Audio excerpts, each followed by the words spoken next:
everyone, and welcome again to the Philly Factor. I'm your host, Paul Perrello. Indulge me for a moment while I introduce our guest on this edition of the Philly Factor.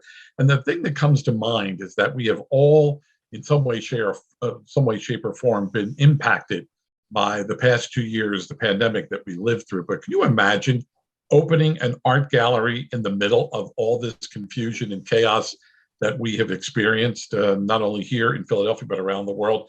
Well, we're going to discuss a little bit today with our guest what has been their point of view of the past 2 years, because we're going to discuss the work of the Morton Contemporary Art Gallery. And Debbie Morton joins us, and Debbie is responsible for opening this art gallery right in the heart of Philadelphia. Let me tell you a little bit about Morton Contemporary Art Gallery. It's the culmination of 15 years of passion for fine contemporary art. Their diverse contemporary art collection ranges from original works on canvas to sculpture, mixed media, and photography. They specialize in representing and promoting innovative, emerging, and established artists from around the world. And two of those artists join Debbie here on the program. One artist is, pardon me if I get this wrong, but I'm sure you'll correct me, Alloyius McIlwaine, and I know I didn't get. Well, am I close? It is pretty close. It's Alloyius McIlwaine. Alloyius McIlwaine. Yeah. Okay.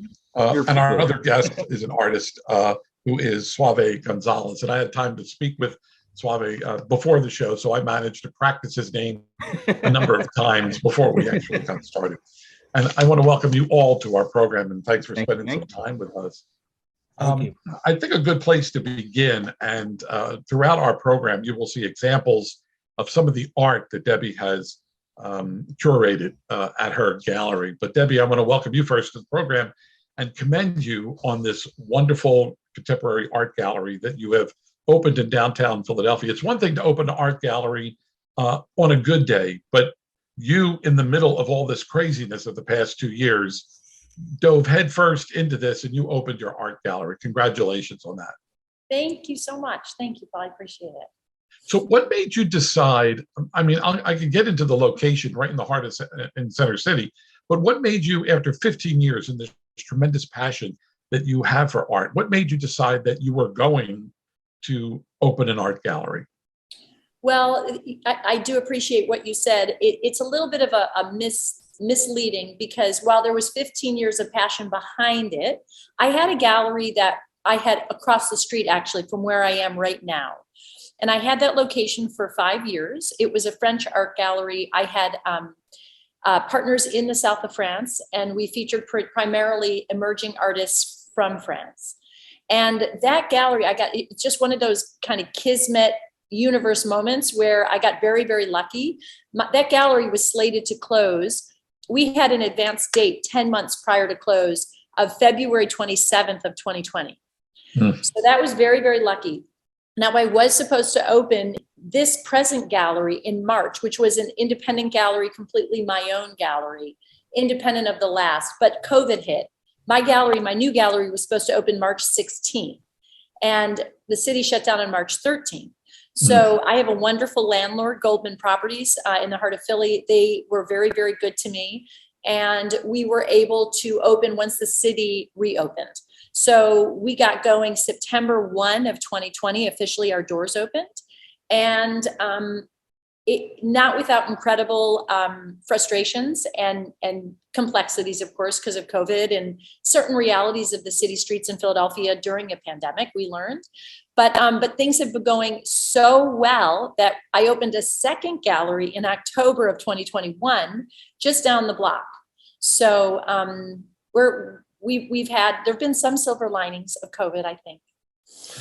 It's pretty remarkable, and I want you to sort of introduce the two artists that join us here on the program. But it is sort of remarkable because if we were to erase, many people would like to erase the past 2 years for so many reasons, but given the complexities of life today, opening an art gallery, just like opening a new theater, and with funding for the arts being at not where it should be, and perhaps dare I say even at a record low. I mean, it's people like you, Debbie, that step up to the plate and say, I'm going to do this, and I'm going to against all odds, I'm going to open, not one, but two galleries. That's not really the case these days, where many people just throw their hands up in the air and they say, I gave it a try and I just can't do it. And, the rest is history. So yeah, opening an art gallery like yours and featuring the artists that we're going to meet here in a moment is truly remarkable, because it's, as I said before, no easy feat. No, I thank you. I think for me personally, those first 6 months of COVID were so hard. The isolation, I have 3 kids. I think shock. I think we were in a certain degree of just I think it was traumatic for really the whole world. So when I had the opportunity, though, to really focus on a new creative project and put all my energies into that, it actually gave me an incredible distraction, for starters. And then as I began to curate and build our new roster of artists, it opened up an entirely new community. So, and you're going to meet 2 of my favorite members here that are part of that artistic community. And, together we've really all worked so hard, and our artists have produced so much work. And there's people, there are people who are home looking at blank walls, having Zoom meetings with nothing behind them, that found out, wow, my home isn't quite as it's not quite what I want it to be. So we've had a lot of people connect and contact us and discover us for those reasons. And it's been a community effort as far as working together with the artists and kind of all pulling through. So the 2 artists that join us here on our program, they're both Philadelphia artists. And I've seen some of their work, and it's truly remarkable. How important is it for you, Debbie? And then we'll begin with Suave. But how important is it for you to feature and to showcase local artists? I mean, it's one thing to bring in an art show from artists around the world. I mean, that's important. But how important is it for you to showcase and feature local artists? It's super important. I think not for one primary reason is that it's our most direct connection to the residents and the communities and the people around us. Because we have, we do beautiful online, we do very well online with online sales, and we do have a lot of international artists. But there's nothing like, for example, Alloyius, who's here with us, his current exhibition is up and running. We had over 150 people come out for that opening. Alloyius, as he may share with us, although he's modest, Maker's Mark is one of his sponsors. So they came out and also supported us and sponsored the open. And so here we had a room filled during a pandemic.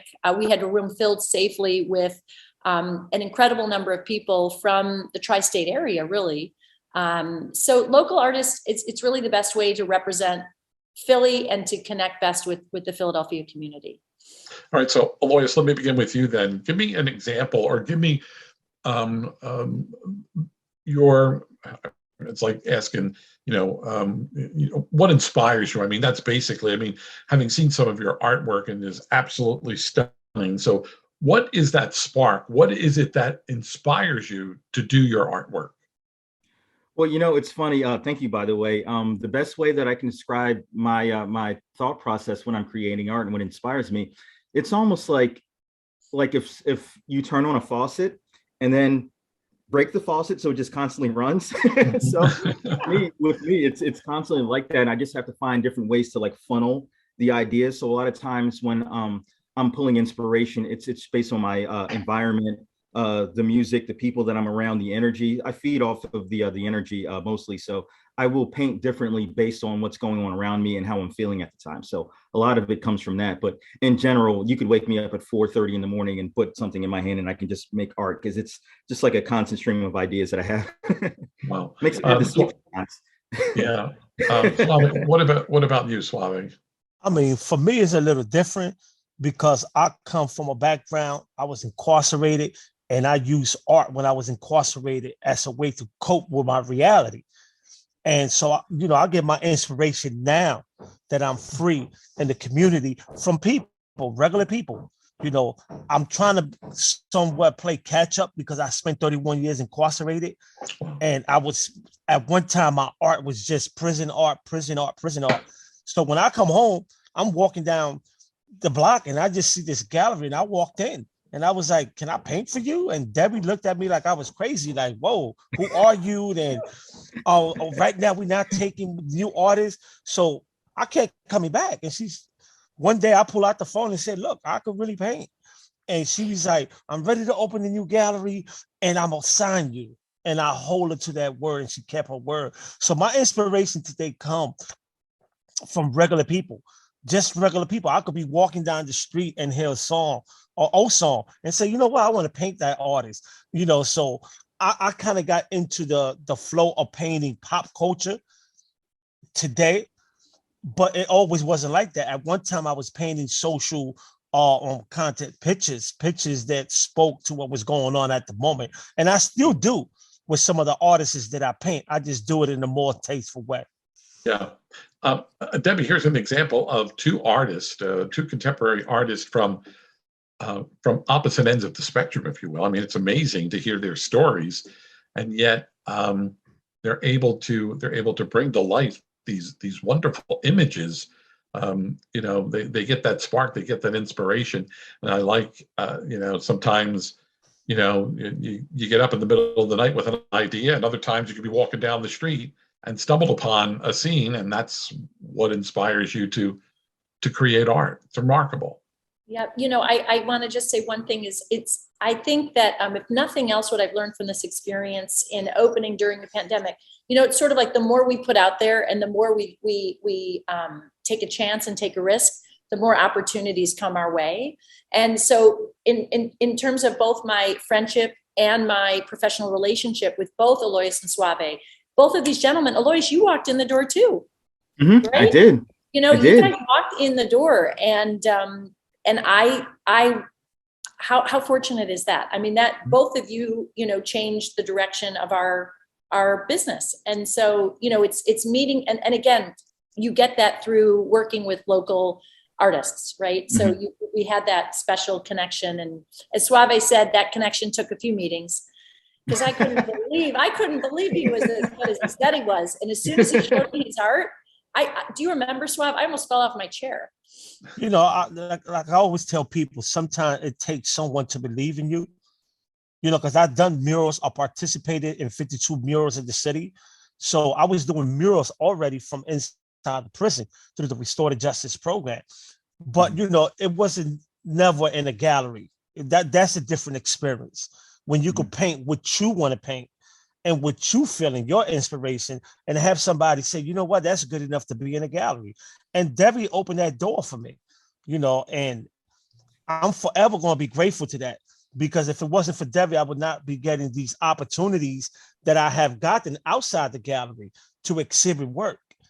So I say that sometimes you got to be a risk taker, and that's what Debbie done. She said, you know what, I'm going to put you up there. And one thing about Morton Contemporary Art Gallery is they're not afraid to address an issue, a current issue that's probably affecting the masses through art in a tasteful way. And that's what I'm learning. Sometimes I don't have to be so blunt with my art and create something that you be like, oh, that could be offensive. But I could create something that send the same message in a tasteful way. Let me pick up on that, because I know both of you have contributed to many murals, and we have seen, really, I think Philadelphia has been at the forefront, if not the leader, at least at the forefront of murals around town. I mean, I know growing up in the city, oftentimes just driving on the Schuylkill Expressway, there would be graffiti that would be painted on the side of a bridge. And the common notion was, look at that garbage, look at that trash, look at that. Why doesn't the city do something about it? And finally, the city realized that they could do something about it, because it wasn't garbage, it was not trash, it was a form of expression by artists. And the city was able to create the mural arts program, which has been copied and replicated in not only cities here in the country, but around the world. And so, it says a lot. Somebody looks at a painting and they may see one thing, and then somebody else looks at it and they see, a beautiful piece of art. And that says a lot about the state of art, contemporary art today, especially where you artists are concerned? You know, it was always really influential on me growing up because I was constantly surrounded by the murals that were being put up. And just to touch on your other points, Philadelphia was actually the birthplace of graffiti. The first contemporary graffiti artist was Cornbread, who I've also done a collaboration with. It's a local Sure. right here in Philadelphia. And so, you know, Philadelphia is on the forefront of murals. We are the world leader as far as volume. I think we're up around somewhere like 4,200 murals worldwide. I mean, not worldwide. I'm sorry, in the city. And Right. just me personally, I have I think 189 murals in the city. Wow.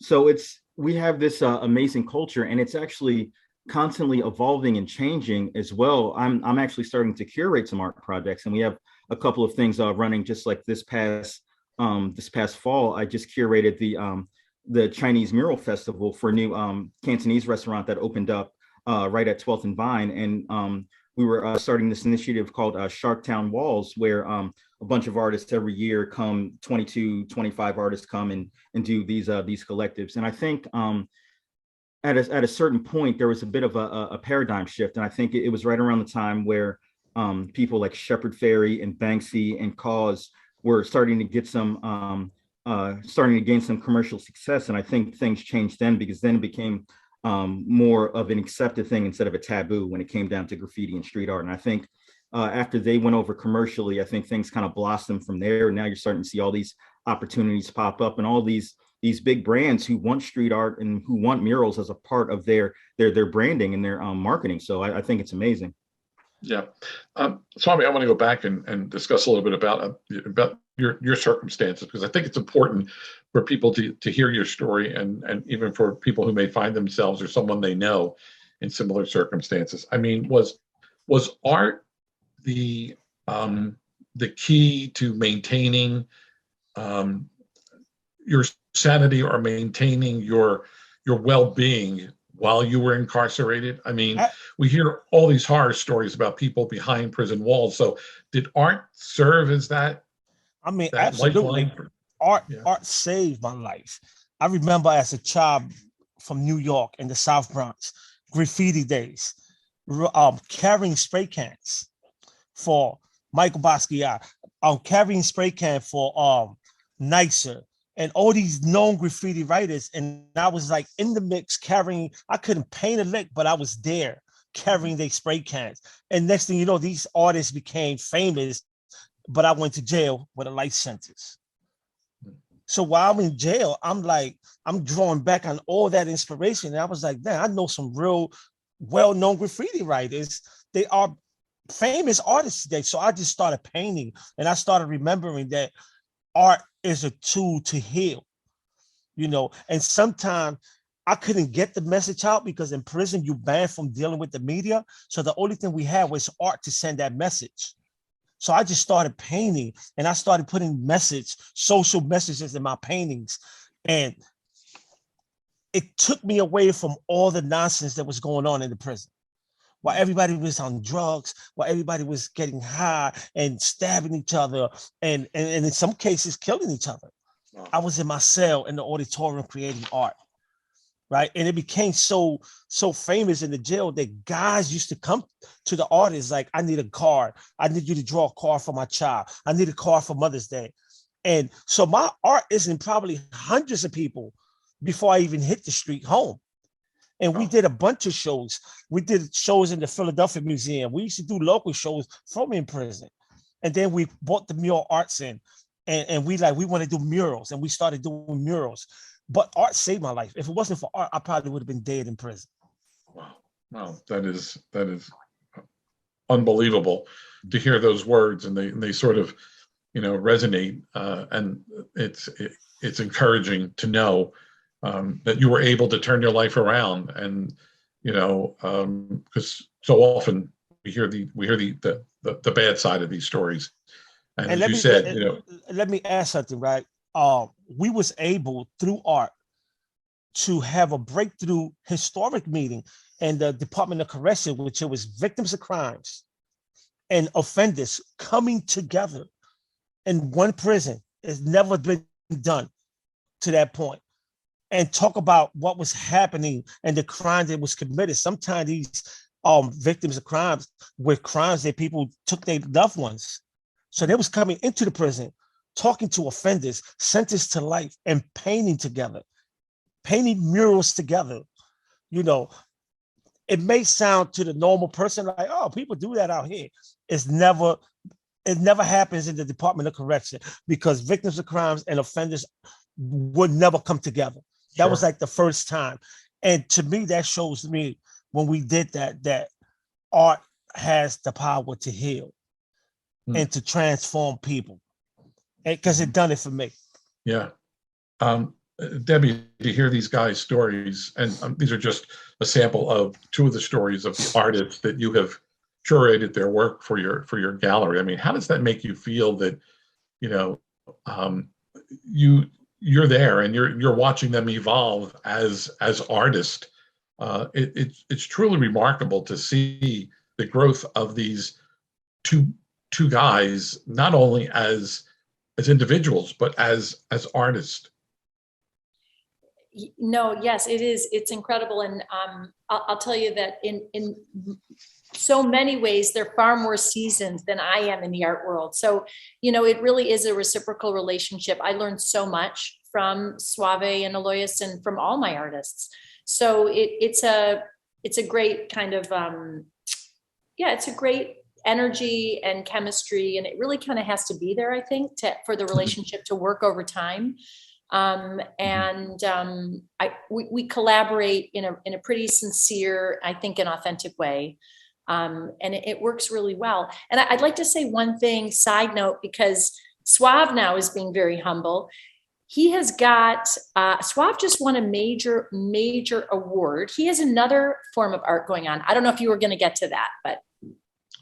He mentioned it to me before we were taping. And in this day of social media, in this day of non-traditional media, everything is a podcast, and we congratulated him prior to the show. But Suave, congratulations on winning your award this past weekend for your podcast. Truly a remarkable accomplishment. Thank you. On Apple, Suave, what are you now on Apple? You've been trending? Oh, we 1.8 million per episode. That's amazing. So, but you know what? I'm humble because that win is not only my win, it's a win for everyone that has struggled in the arts. It's a win for those that think they can't do it. It's a win for people that have given up on their dream. I never gave up on my dream. When I came home from prison, I said, I want to be an artist and I want to share my story. And I kept bothering Debbie. I bother her so much that every time she saw me, she just opened the door like, oh, it's this guy again. You know, because I always believed that, and I understood she was busy. She was in the transition of opening a new gallery. But I also believed that I got to be in front. I got to make sure she don't forget me. And I kept going back every day. And I never gave up. And one thing I learned from Debbie is, right, that she's honest. If the art is not popping and it's not as great, Debbie will tell you, you got to work on that a little more. I experienced that, but I welcome that. You know why? Because she knows what belongs in a gallery and what can't go in a gallery. So when she tells me that, she's making me better, a better artist. She's making me a better artist. I don't look at it as she's criticizing my work. I'm looking at it like, man, I need this. Because sometimes as an artist, you paint something, it's in your head already. So you thinking, oh my God, this is the one. To somebody see and be like, oh, you missed a spot here. There's not enough paint on here. You know, so I'm not a trained artist. I learned how to paint myself. So I welcome anybody that tells me you can work on that piece a little more. You know, when I look at Alloyius' work, I always tell him I'm inspired by his work. You know, I'm driving down the street. I see his working back of a bus. You know how that make me feel? Sure. Yeah. That's one of my people. That's my brother. Yeah. He comes from the same neighborhood I come from. And his art is all over the city and buses, clothes. You know what that make me feel? I could do it too. Yeah. Because I'm close to somebody that already done it. Yeah. You know, so I can't say it could never be done. because I know somebody that's already doing it. Yeah. You know, so that's the kind of inspiration I draw from the art gallery. Yeah. We should mention here that the gallery is located at 115 South 13th Street in downtown Philadelphia. And Debbie, we just have about literally 2 minutes left. We can go on for another hour, no, needless to say. But when people walk in the doors of your art gallery, what are they going to see?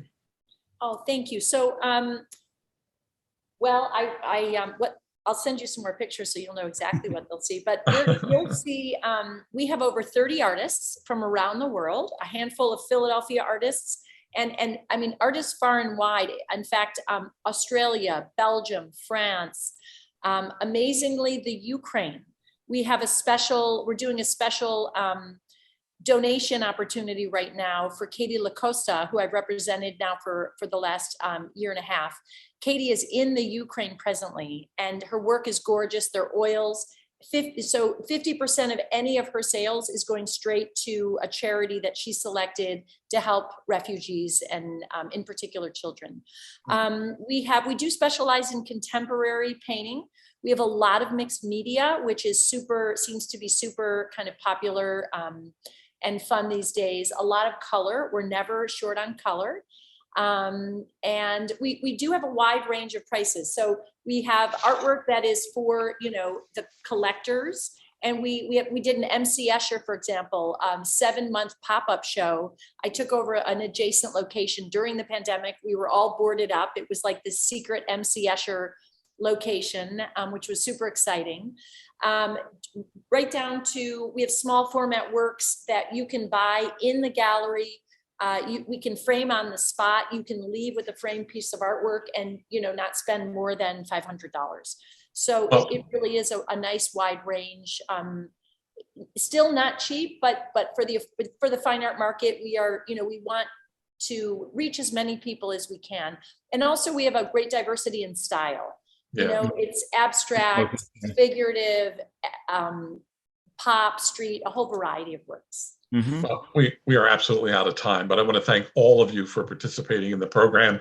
And again, we want to encourage people to turn out to the gallery, see the work, encourage people to come out and patronize the gallery, as well as the artists that are featured on our program, as well as the other artists at the gallery. So I want to thank you all for being with us. Thank you so much. Thank you. Thank you. And until next time, ladies and gentlemen, thanks so much for being with us here on the Philly Factor. We'll catch you next time around.